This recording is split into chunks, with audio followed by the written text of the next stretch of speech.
Hello, and in this video we are going to make this button bangle, and it's super simple to put together. And the number one thing you're going to be needing are your vintage or just really a collection of buttons. So no fluff, because that's not what I'm about. Let's get right to it. So what you're going to need, of course, are your, sorry for the noise there, are your buttons or your button collection. And for the version that I'm going to be making with you here, I was trying to do a little bit of gold because I absolutely love gold with touches of green, whites, and a lot of ivories. But according to what I have, that may not be the case. So let's see. And if you've seen any other of my videos, you know I love collecting buttons. Don't know why, but I do.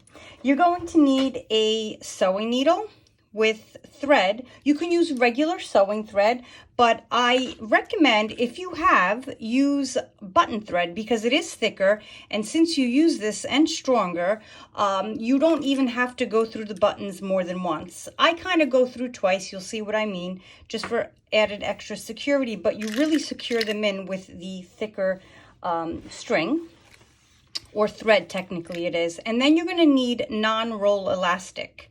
If you have regular elastic without these markings on it that show you that it's, or indicate that it's non-roll, it's totally fine. Use that one.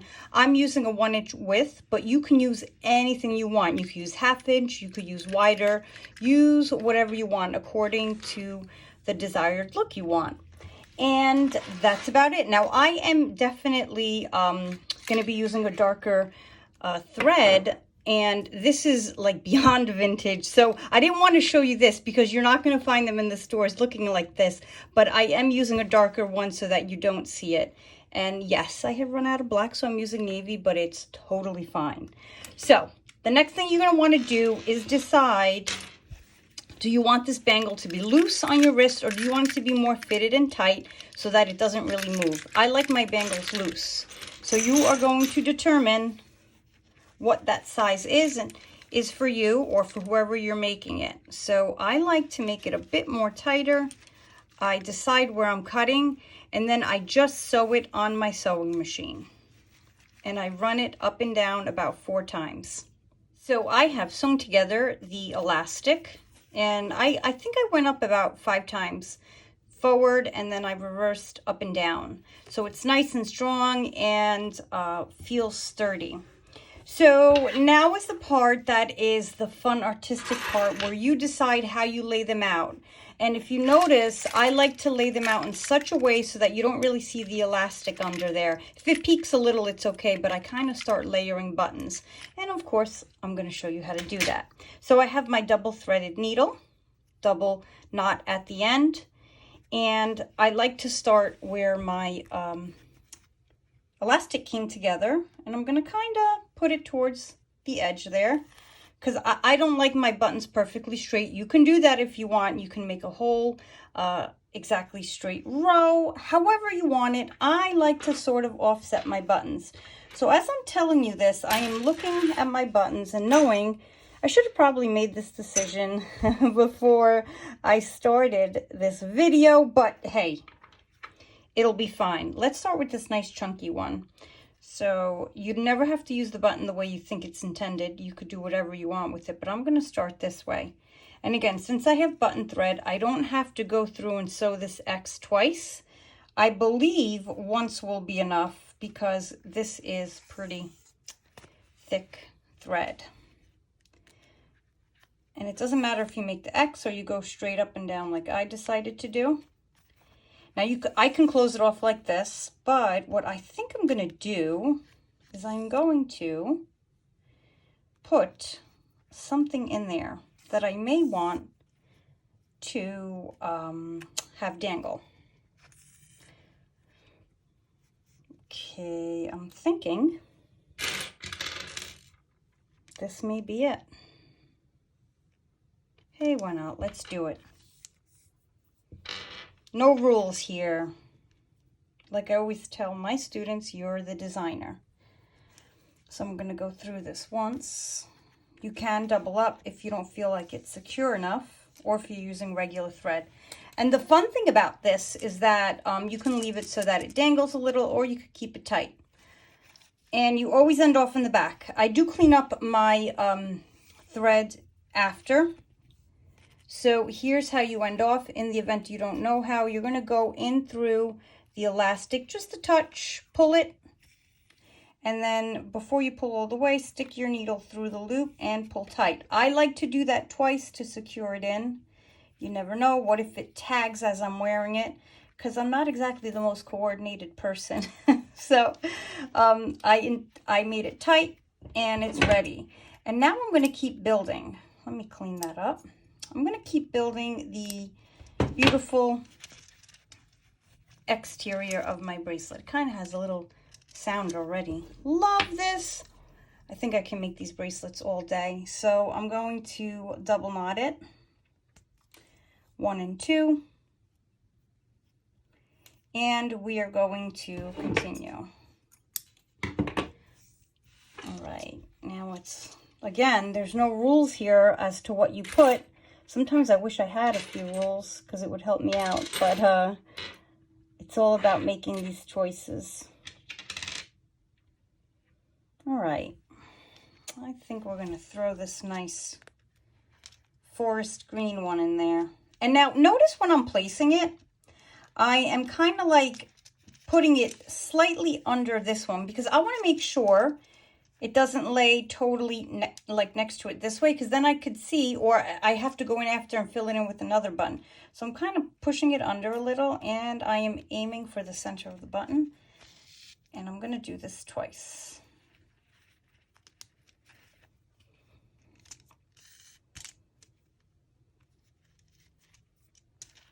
As it slips out of my hand. It's on nice and tight.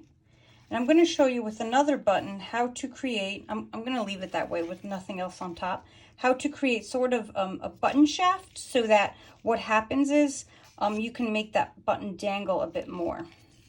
That one I made is going to stay a bit stationary. They all don't have to dance, right? I've decided to add these long sort of toggle buttons. And if you were to ask me where I got them, I honestly can't even tell you. I just know that they are beyond vintage.